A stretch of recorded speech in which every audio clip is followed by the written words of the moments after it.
You wonder how I knew that audio interface was real? I'm in one room right now and I can hear that audio interface. The only time I can't hear it is when it's making another sound, and it's usually a helicopter, a police car, a fire truck, whatever, and I don't hear it. But if you in one room and you hear that audio interface, you shouldn't hear it throughout your house. It doesn't work that way. I can hear that audio interface in the bathroom, in the living room, in the bedroom, and out in the hallway outside of this apartment. Why? Why is that noise so loud that I can hear it throughout this apartment, but it's not in this apartment? Because that's what they utilize, the audio interface. And around this time, the audio interface is unmanned, which means they turn it on and they leave. And all I hear is stats and people talking all night long. Around between 2 and 4 a.m., it gets really loud. So sometimes it does wake me up, but there's no way in the world you should hear the same sound, same voice, same station. And yes, it would make you question your sanity. That's the whole point. Everything about gang stalking and gang banging, you're supposed to question yourself and your mentality, your mental health. Because you don't know what's going on. But I'm glad they chose me, nigga. Because I'm the right crazy one to do this shit. Because I ain't crazy at all. Now, as I'm talking to you, it goes in and out because somebody is manning that audio interface right now. And they can hear me talking. So they turn it down to hear what I got to say, but not enough to turn it off. So you constantly hearing the same sound everywhere you go in your house. And you wonder, what the hell? I'm going to say this too, because I was thinking about it in my mind. I suppose I had a neighbor upstairs above me at 9 Lincoln Woods Way, and I realized I never saw that girl in that house. I have a video on this site right here about a girl just standing outside my door, which leads me to believe she didn't spray me. I was already sprayed, and she supposed to came in and had a good time with me. Yuck. Anyway, I saw that girl on the steps one day on the third floor, but I never saw her in her apartment. I always heard. I don't think she lived there. I don't think nobody lived in the third floor D above me. I really don't. Where out Lincoln Woods Way, they had 3 months, 6 months, 12 months, and 15 months leases, and these people could choose to lease. And I don't think nobody lived there.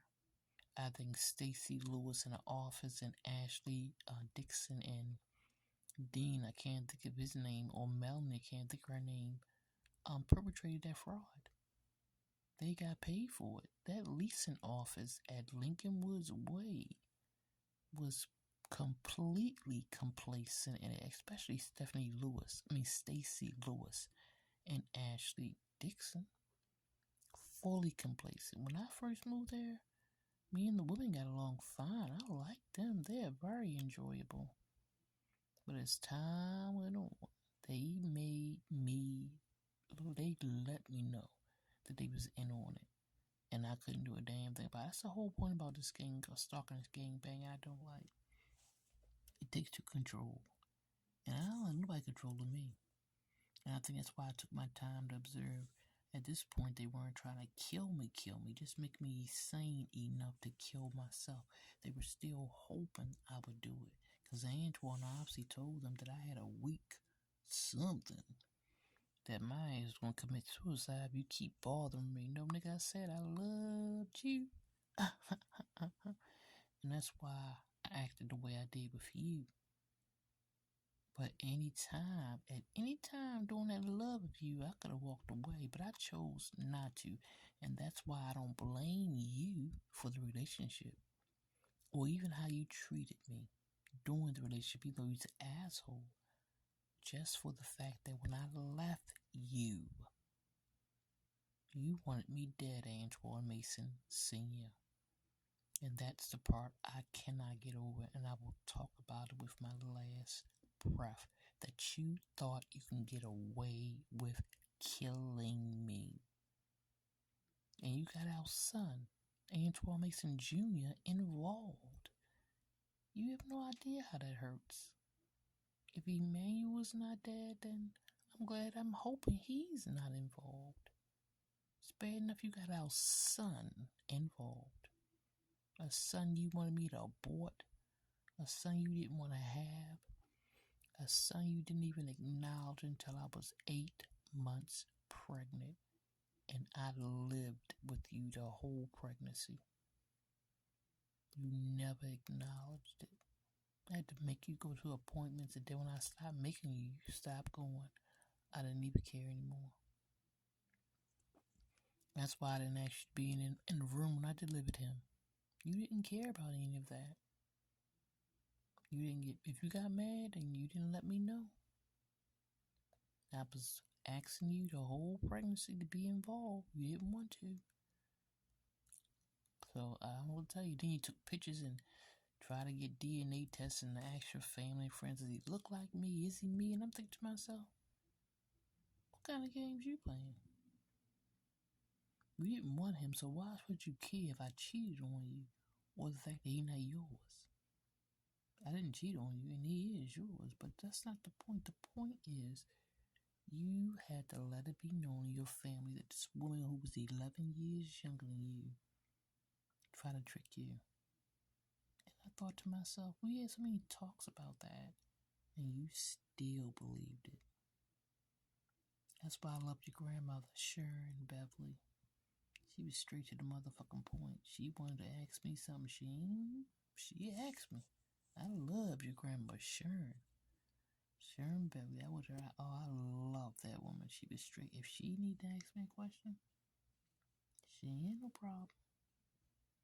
She wasn't a punk like Devon and Antoine was. I think Kenny and Kevin ain't punks like Devon and Antoine are. Probably because they didn't live down in East Baltimore. They didn't get born until they moved to Northeast. They were the good part of East Baltimore. And Antoine lived in the gutter part, Broadway and all them damn places, Greenmount and shit, 33rd and shit. But all of them did, because they knew I was sickly. They knew I was dead. They didn't know how bad it was, because Antoine never inquired. He didn't know how bad it was, but they knew it was bad because I was going to the hospital since the time I moved there. And Antoine got paid every once in a while to tell him where I was going and do all that. I even noticed that. It wasn't so bad then when that was happening. It got worse after the thyroid surgery. It wasn't so bad after hysterectomy.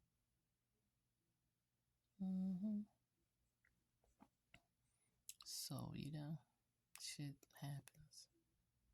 But, like I said in the last one, I was really surprised by Stephanie. And I still hear the audio interface. It's the same level of volume and the same sound in every room. I'm trying to get you to observe stuff because this is happening to brown-skinned women. I don't care who you think you are. You might wear a red hat, red shirt, red pants, red tennis shoes. You might be part of all that red shit. And you could be the one that's on a list. Getting sprayed every time you go around on people with red on. They laughing at you behind your back. Trying to intimidate, embarrass, and fear you. They picked the right one. I love being insane. It's the best motherfucking thing out there. Believe that. Edward Swanton. Thank you. You heathen.